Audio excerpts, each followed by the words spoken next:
Bienvenue à toutes sur le podcast Happy and Healthy qui est un programme d'éducation à la santé des femmes pensé par un médecin, en l'occurrence moi-même, et uniquement basé sur la littérature scientifique et la recherche médicale. Mesdames, aujourd'hui je voudrais vous parler de sédentarité et de position assise prolongée.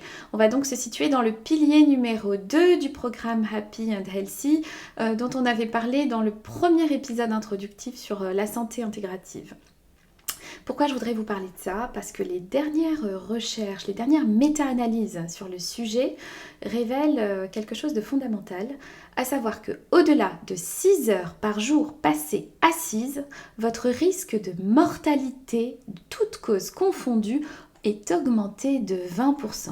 En d'autres termes, la position assise vous tue. Toutes les études vont dans ce sens. Alors, il y a des études qui ont prouvé que ça augmente le risque d'hypertension artérielle, que la position assise augmente votre risque de démence, et oui, de dépression, aussi d'ostéoporose, de diabète, etc. Et que de toute façon, ça augmente votre risque de mortalité, toute cause. Alors, on peut expliquer pourquoi, parce que le mouvement, les biologistes ont révélé dans les dernières publications qu'en fait, en activant les muscles régulièrement dans la journée, le muscle va sécréter des protéines qui vont activer ce que l'on appelle l'AMP kinase, enfin peu importe, mais qui vont venir faire le ménage au sein des mitochondries. Rappelez-vous, les mitochondries, on en avait parlé, c'est ce qui préserve votre santé et c'est ce qui, d'après les dernières études, la dysfonction des mitochondries est à l'origine de toutes les maladies. Donc il faut vraiment prendre soin de ces mitochondries. Et on s'est rendu compte que la contraction musculaire régulière durant la journée protège les mitochondries parce que ça active la mitophagie. C'est quoi la mitophagie? C'est quand les cellules vont venir nettoyer, se débarrasser des mitochondries vieillissantes et dysfonctionnelles pour les remplacer par des mitochondries plus jeunes et plus efficaces pour maintenir un état métabolique plus sain, pour que vous soyez en meilleure santé et que vous soyez préservé de l'apparition des maladies. Donc, si on voyait ça d'un côté plutôt pratique, c'est quand même le cœur de ce podcast, comment améliorer sa santé au quotidien, il faut absolument garder en tête qu'il faut rester assise le moins longtemps possible. D'accord? La posture assise vraiment vous tue au-delà de 5 à 6 heures par jour. Alors pour cela, moi je vous invite d'abord à mettre en place une alarme. Alors surtout si vous travaillez devant des écrans, si vous faites beaucoup de transport en position assise, si vous êtes étudiante, mettez en place une alarme, soit sur votre montre sous forme d'alarme vibrante, soit sur votre téléphone qui vous signalera toutes les 30 à 60 minutes maximum d'interrompre la position assise. Il est indispensable d'interrompre régulièrement la position assise. Alors les études ont montré que le mouvement qu'il va falloir mettre en place à chaque interruption, c'est pas tant son intensité qui compte, mais c'est sa régularité.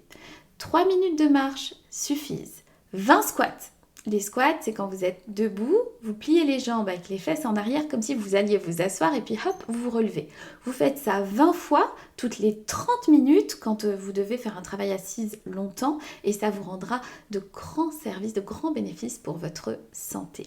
La deuxième chose que vous pouvez faire, c'est investir dans un bureau en hauteur. Et oui, ça se vend à Ikea et de plus en plus d'entreprises commencent à investir dans ce genre de bureaux pour leurs salariés. C'est des bureaux donc en hauteur sur lesquels on peut travailler debout et on peut aussi les faire coulisser pour les faire baisser pour travailler aussi en position assise.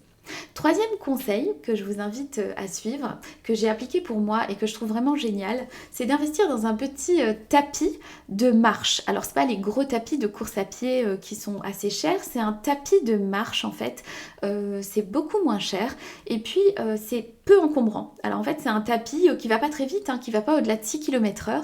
Vous pouvez le mettre dans votre salon, il se glisse facilement sous votre canapé et ça vous permet de le sortir de temps en temps dans la journée pour faire des pas si vous devez passer un coup de fil, si vous voulez regarder la télé, si vous voulez scroller quelques minutes, vaut mieux le faire en marchant qu'en position assise. Autre conseil que je pourrais vous donner, c'est plutôt d'utiliser le vélo ou la marche pour vous rendre dans un endroit pas trop loin plutôt que la voiture. Et l'autre chose, si vous avez l'habitude de faire des réunions dans votre travail ou si vous faites de l'associatif ou vous vous réunissez souvent, n'hésitez pas à vous réunir en marchant.